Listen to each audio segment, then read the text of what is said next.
الله الذي خلق السماوات والأرض وما بينهما في 6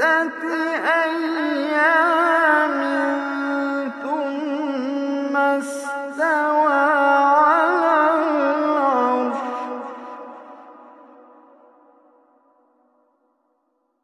ما لكم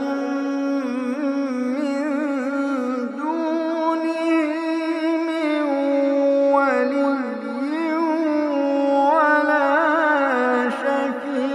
شفيع